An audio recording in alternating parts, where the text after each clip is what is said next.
사람들은 자신이 체험한 것만 확실히 믿을 수 있다고 생각합니다. 많은 어르신들이 예수님을 믿지 않는 이유 중 하나도 그것입니다.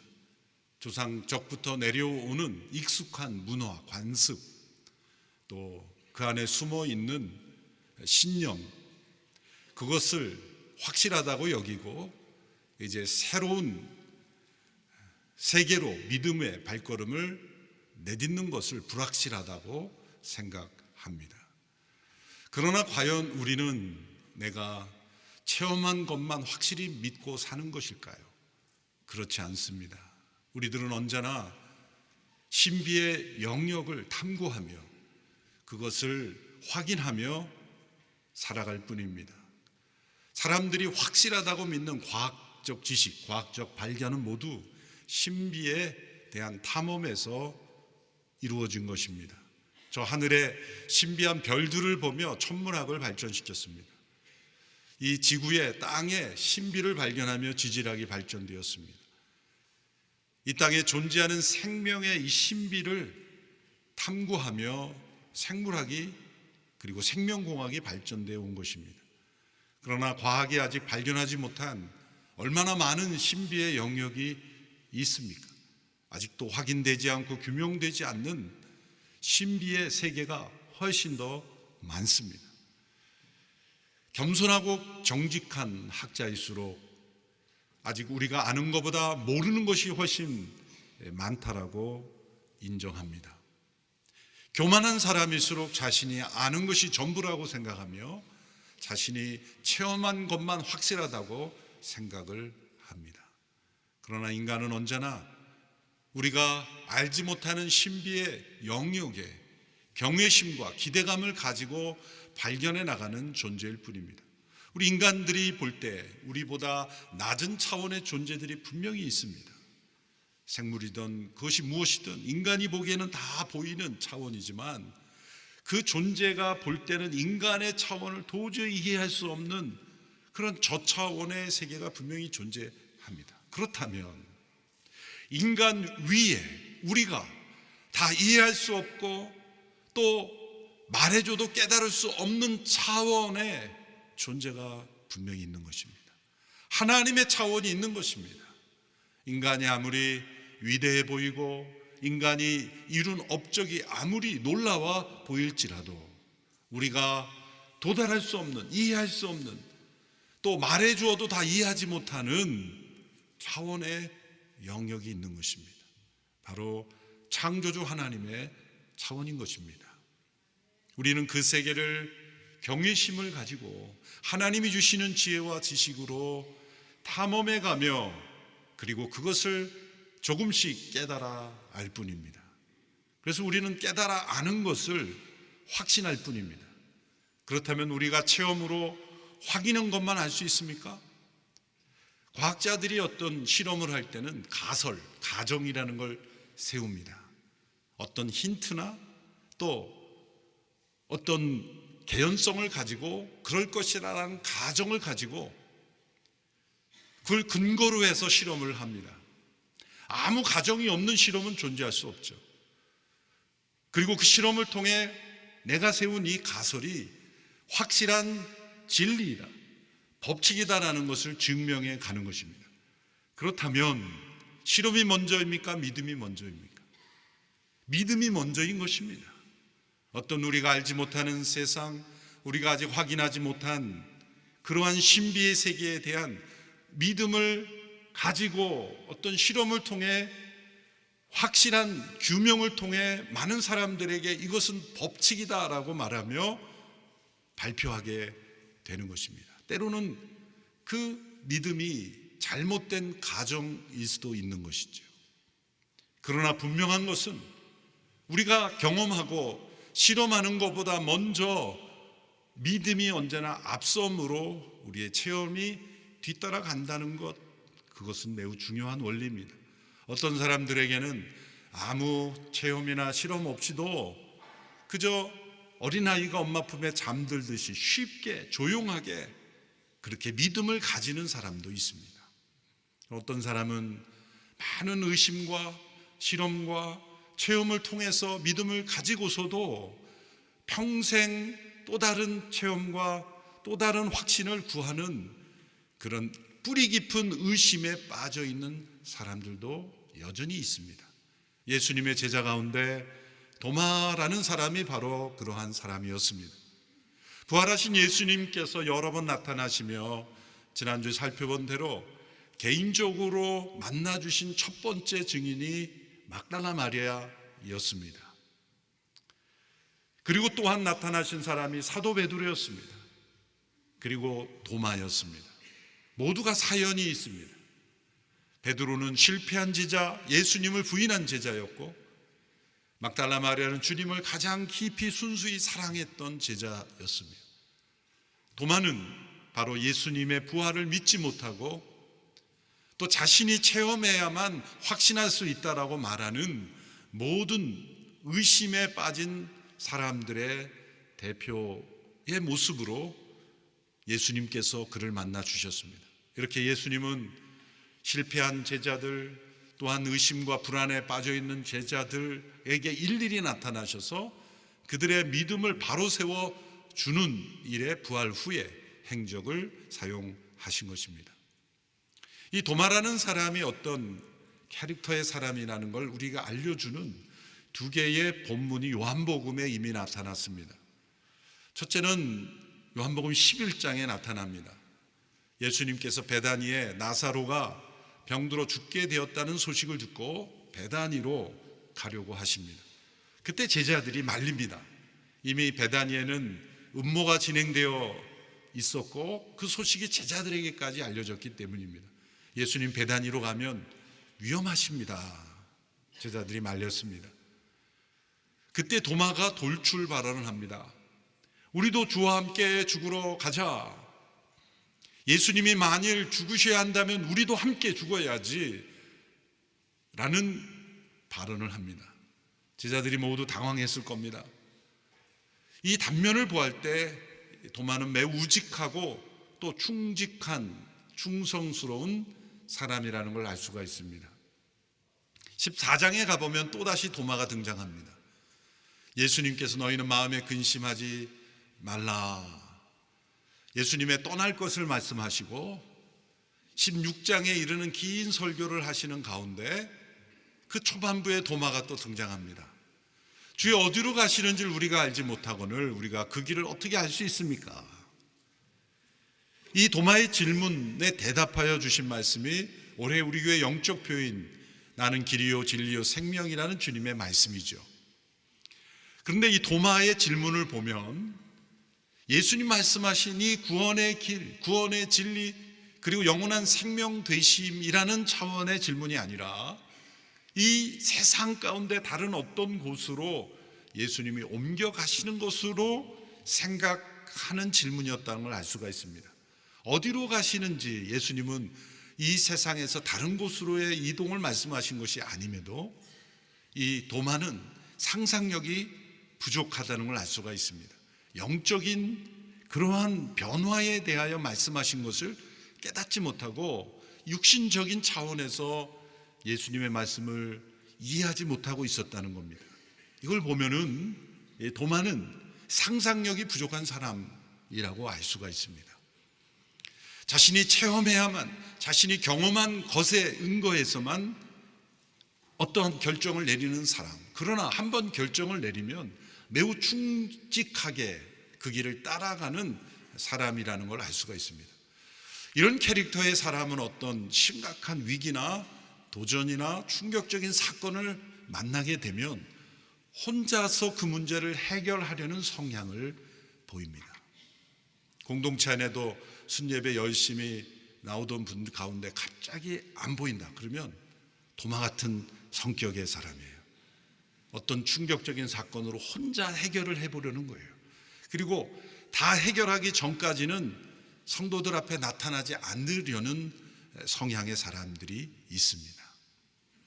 어려운 문제일수록 함께 여러 성도들과의 교제 속에서 문제를 나누고 고민을 나누고 기도 제목을 나누면서 함께 해결해 가는 것이 훨씬 더 지혜로울 텐데 자기 혼자 그 문제를 끌어안고 해결되기 전까지는 누구도 만나려 하지 않는 그러한 사람은 더 깊은 늪에 빠질 가능성이 많습니다.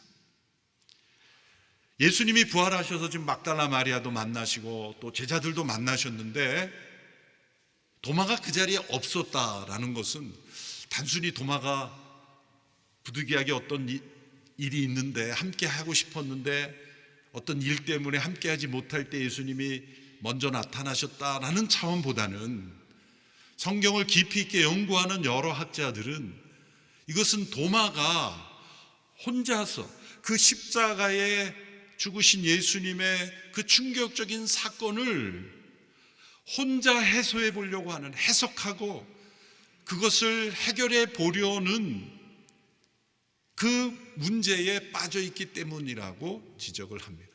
저는 합당한 해석이라고 생각을 합니다.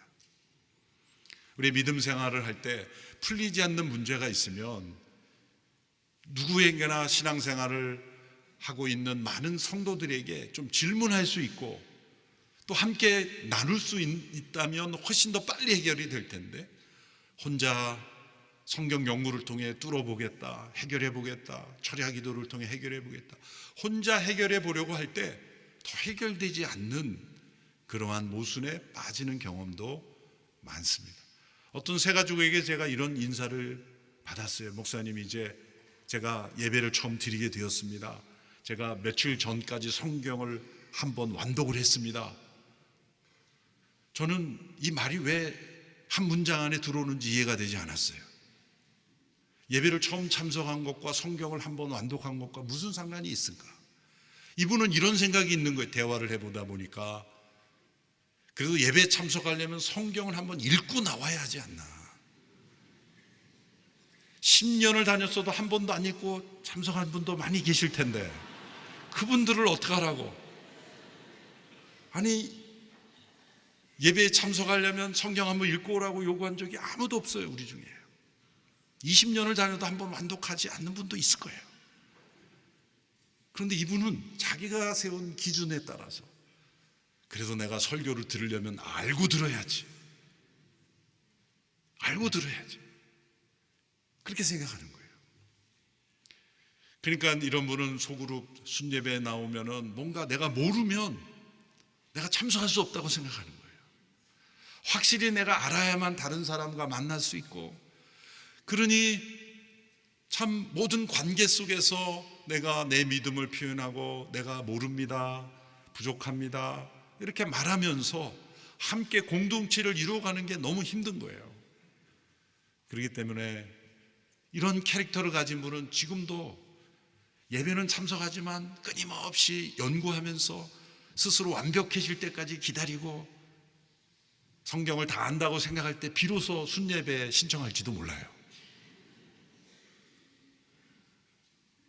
어떤 의미에서는 완벽주의를 추구하는 것이고 내가 확실히 알아야만 대답할 수 있다고 말하는데, 사실 우리가 사도신경으로 고백하는 신앙 고백부터 시작을 해서 성경도 우리 같은 신학을 공부한 목사들도 어려운 본문을 가지고 왜 그렇습니까? 라고 한다면 당황할 수 있는 본문도 많습니다. 내가 다 알고 무슨 문제든지 대답할 수 있어야 내가 확실히 믿는 사람이라고 말할 수 있는 것은 불가능한 일이에요.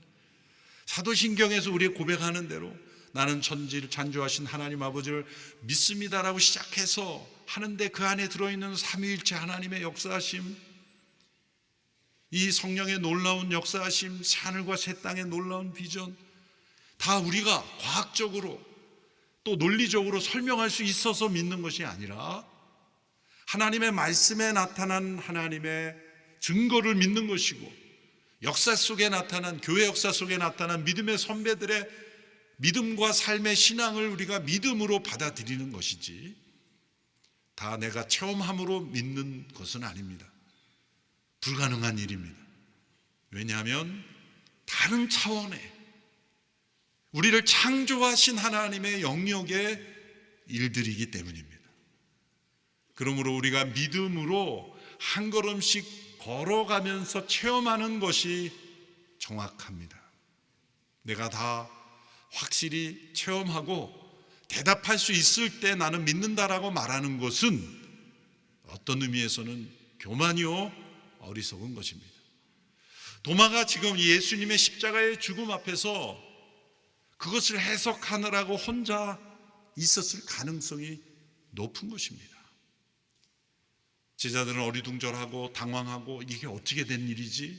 이거 어떻게 해야 돼? 우리 이제 앞으로 어떻게 해야 할까? 그렇게 나누는 공동체 안에 들어오지 아니하고 혼자 완벽하게 그것을 소화해 보려고 했기 때문에 예수님이 나타나실 그때에 도마가 그 자리에 없었을 가능성이 높은 것입니다. 그러나 8일 후에 예수님은 이 도마에게 찾아오시기 위하여 제자들에게 다시 나타나셨습니다. 도마는 제자들에게 이렇게 말했죠.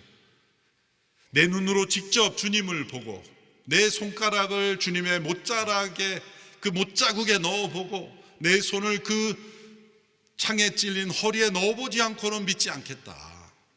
여러분, 이 말을 가만히 보면 증거가 있으면 내가 믿겠다가 아니라 사실은 도마의 말은 나는 무조건 믿을 수 없다는 말입니다. 창자국에 손을 넣고 허리에 손을 넣어보겠다. 여러분, 얼마나 무리한 말입니까?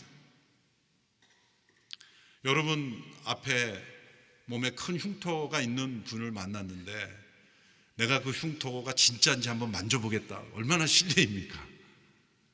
십자가의 흔적에 내가 손을 넣어 만져봐야 믿겠다는 것은 사실은 나는 못 믿겠다는 거예요. 불신에 가까운 것입니다. 그런데 예수님께서 8일 후에 막달라 마리아와 제자들 만난 8일 후에 나타나셨습니다. 평강이 있을지어다 인사하시고 나서 곧바로 도마에게 시선을 향하셨어요. 그리고 말씀하셨어요. 도마야, 내 손을 내밀어 내 못자국에 넣어보고 내 허리에 손을 넣어보라.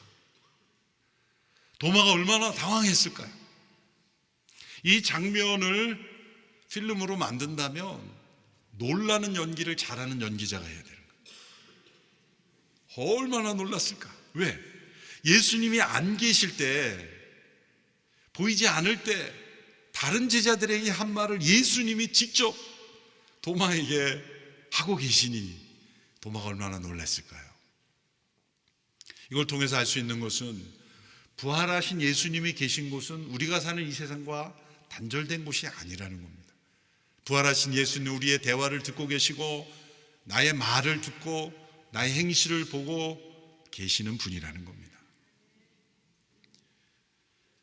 도마가 예수님이 만져보고 넣어보라 그랬을 때 네, 그러시죠. 한번 확인해 봅시다. 그랬을까요? 감히 그럴 수가 없는 거죠. 그것은 내가 만져보면 믿겠다는 게 아니라 못 믿겠다는 표현이었기 때문이죠. 도마는 자신 앞에 나타난 예수님이 부활하신 예수님임을 믿고 확인해 보자가 아니라 이제는 그분이 누구인지를 경배하게 됩니다. 나의 주 나의 하나님, 주님께 대한 합당한 경배를 하게 됩니다. 예수님께서 말씀합니다. 나를 만져보고 믿지 않는 자가, 믿음 없는 자가 되지 말고 믿는 자가 되라. 그리고 또 한 가지 말씀합니다. 내가 본고로 믿느냐? 보지 않고 믿는 사람은 복이 있다. 예수님께서 여기서 세 종류의 사람을 언급하시죠. 봐야 믿는 사람이 있고 보지 않고 믿는 사람이 있는데 보고도 믿지 않는 사람이 있어요. 보고도 믿지 않는 사람이 있고 봐야 믿는 사람이 있고 보지 않고도 믿는 사람이 있어요. 보고도 믿지 않는 사람이 많습니다. 역사상 예수님의 살아계심에 놀라운 기적을 보았던 유대 지도자들, 부활의 기적을 목격하고도 믿지 않는 자들, 역사 속에 하나님의 살아계심이 나타났어도 믿지 않는 사람들이 있습니다. C.S. 루이스가 쓴 기적, 미러클이라는 책에 보면 자신의 친구 이야기를 합니다. 그 미러클이라는 책은 이 성경에 나타난 초자연적인 기적이 왜 우리가 믿어야 하는가를 최고의 합리적인 설명으로 풀어낸 책인데요. 그 책에서 자기의 친구가 이 영혼의 불멸함을 믿지 않는, 그래서 귀신의 존재도 믿지 않고 이런 영적 세계가 존재하지 않는다고 그렇게 믿는 친구 이야기를 합니다. 근데 그 친구가 환상을 진짜 본 거고 귀신의 존재를 본 거예요. 그런데도 믿지 않았다는 거죠. 믿지 않았다는 거죠. 그래서 사람들은 확실한 증거가 있으면 믿을 것 같지만 확실한 증거를 보아도 사람들은 믿지 않는다는 거죠. 그것이 부활하신 예수님께서 예수님을 못 박는데 참여한 유대 지도자들이나 빌라도나 그런 사람들이 나타나지 않는 이유가 바로 거기 있어요. 유대 사내들인 공회원들에게 예수님이 나타나면 이제 우리가 회개하겠습니다, 믿겠습니다, 그러지 않을 거라는 거죠. 부활하신 예수님이 나타나셔서도 그들은 믿지 않습니다. 그런데 예수님이 나타나시면 믿는 사람들은 있어요.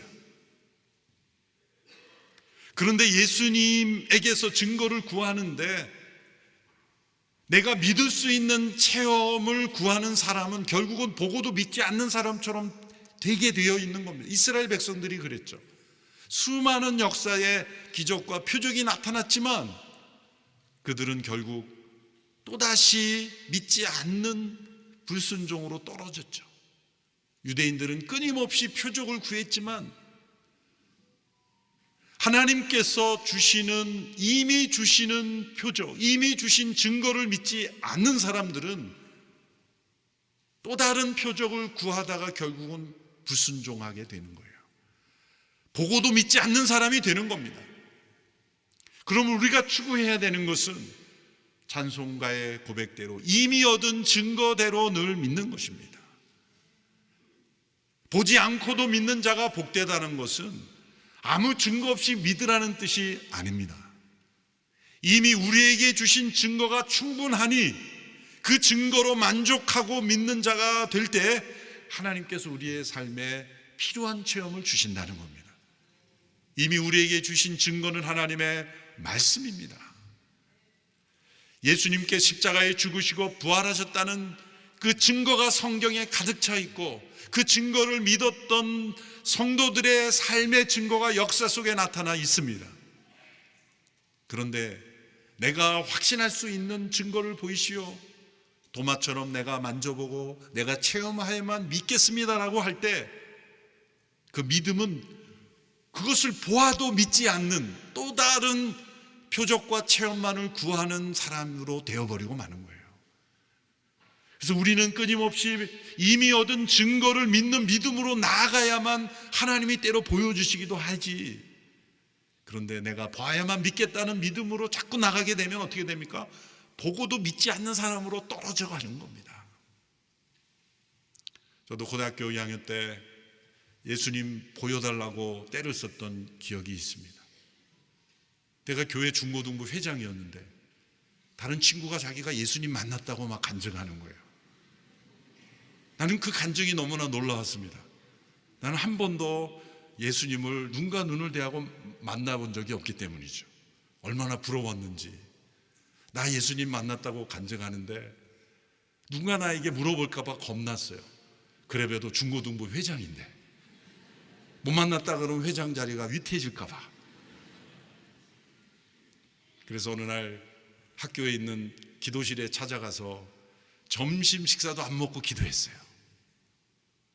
그런데 그 기도의 목적은 뭐냐면 보여달라는 겁니다. 내 친구가 만났다고 하는데 나도 좀 만났다고 얘기할 수 있게 해달라고, 봐야 되겠다고. 사상 결단을 내리듯이 기도했지만 딱 한 끼밖에 굶지 않았어요. 점심시간에 간절히 기도하고 이제 나왔는데 배만 고팠을 뿐이에요. 아무런 증거도 보이지 않았어요. 예수님은 나타나지 않았어요. 내가 구한 건 뭡니까? 도마처럼 내가 직접 이렇게 손으로 만지는 것 같은 그런 체험이 있어야 나도 만났다고 말하고 싶었던 겁니다. 그로부터 한 1년 반 후에 말씀 속에서 예수님, 부활하신 예수님을 만난 사람들, 예수님을 만나줬던 많은 사람들의 말씀의 기록 가운데 임재하시는 부활하신 살아계신 주님의 임재를 체험하였습니다. 그래서 나도 주님을 만났다라고 말할 수 있게 되었어요.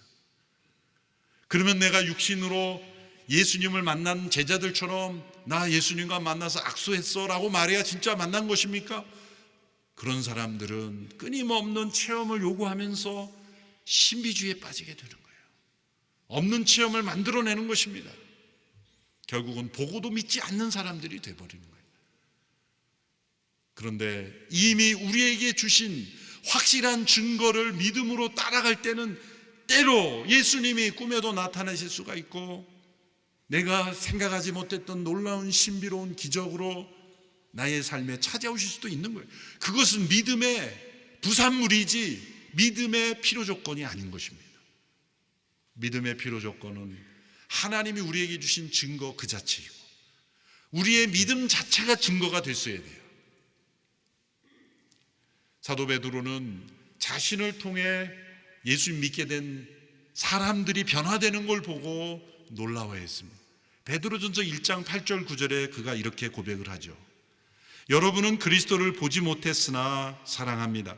지금도 여러분은 그분을 보지 못하지만 믿고 말할 수 없는 영광스러운 기쁨으로 즐거워합니다. 이런 여러분이 믿음의 결과로 영혼의 구원을 받기 때문입니다. 사도 바울이 놀라는 겁니다.